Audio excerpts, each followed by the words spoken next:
nervous on Palm Sunday because they put a little note in those missalettes that says, after the reading of the Passion, that the priest gives a brief homily. And so it's always a lot of pressure to make sure I'm just brief enough. So I hope that I am. But on Palm Sunday, we commemorate Jesus' entrance into Jerusalem.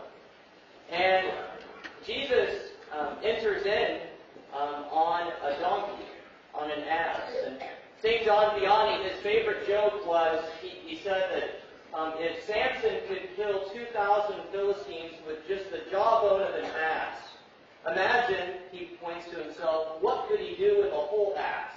I like to think that our Lord has a sense of humor, at least I hope so, or I'm in trouble, but I think that God does have a sense of humor because he imagined that every priest would process in during Mass, and each procession symbolizes, no matter what Sunday it is, every procession always symbolizes the entrance into Jerusalem, because the Mass is the presentation of Calvary. So I like to think that each priest in some way symbolizes that ass, because we're all broken. Like Peter, all of us are broken, and all of us, we think that we will not deny Jesus, but in our brokenness we often do in many ways, priests and not. So we present all that to God's mercy.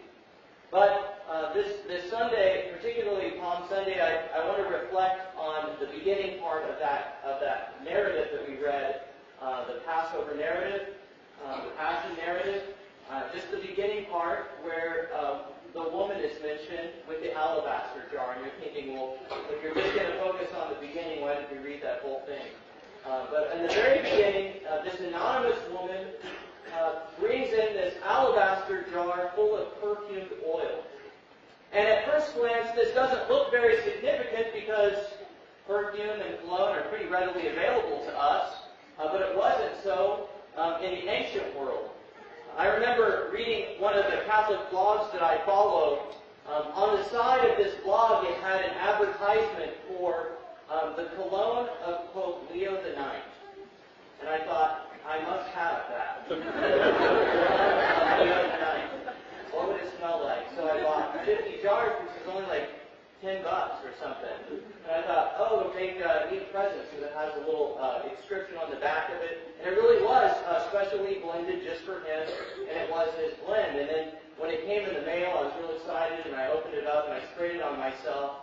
And that was the last time I wore it, because I smelled like a girl. So I gave it to all the other priests. So wear it. But cologne and perfume are so accessible to us, but not so then. In fact, this alabaster jar of perfumed oil would have been probably a family heirloom passed down from one generation to the next. Even the jar was probably somewhat precious, but certainly that oil, they think that maybe it came somewhere from Indonesia, would have been imported in. So it would have been incredibly expensive. And the point is that she doesn't just go in and pour the contents on Jesus, but the Greek word means that she shatters the jar. It doesn't just break the jar, but she shatters it beyond repair. And so, symbolizing her complete gift of self, she wants to give the best that she has. We don't know anything about this woman. She's an anonymous figure. And it's interesting because Mark, the evangelist, he sandwiches this story in between the chief priests and the 12. And so the chief priests would have been expected to be able to recognize the coming of the Son of God, that they would see the signs and know when to anticipate the Messiah, and they miss him completely. The religious leaders are the ones who betray and deny him, but also his intimate friends, the 12, who had spent their entire public ministry with him, and spent countless hours with him, and had the opportunity in ways that we can only long for to know him, and yet they betray and deny him. And yet this anonymous woman comes in and anoints him and offers everything that she has. And it infuriates the apostles. because they wondered why it couldn't be sold and given away. But they really weren't thinking of the poor. They were just thinking of this waste. And the reality is that whenever we encounter something that's incredibly beautiful, it's all we can do to not share it. And that's exactly what happened to this woman. We don't know. Maybe she encountered Jesus' forgiveness. Maybe he healed her. We really just don't know much about her at all, other than that she does this extravagant act of love for him. Something that the apostles didn't do, something that the religious leaders didn't do. And in the Gospel of Mark, it's this woman who anoints Jesus. Messiah means anointed one. Nowhere else in the Gospel is Jesus anointed. But he's anointed by this anonymous figure in the Gospel. And I think it's a point of reflection for us, not only in that when we do finally and really do truly believe and encounter Christ, the beautiful one, we can't not but give everything to him, because beauty attracts. In our world, there's something of truth, beauty, and goodness in everything that we see. We look around and there's something of truth, beauty, and goodness in everything because we're naturally attracted to truth, beauty, and goodness. We're made for it. But the problem is, because of our brokenness, like Peter, we often settle for the things of the world that only have a small vestige of truth, beauty, and goodness. And in God, they're held perfectly. And these things are meant to lift us up to him. All the created things that we have and enjoy and possess, they're meant to lift us up to God. But unfortunately, sometimes we get trapped down by them and enslaved by them in some cases. That's the work of Lent that we've been going through, is to try to liberate ourselves from that.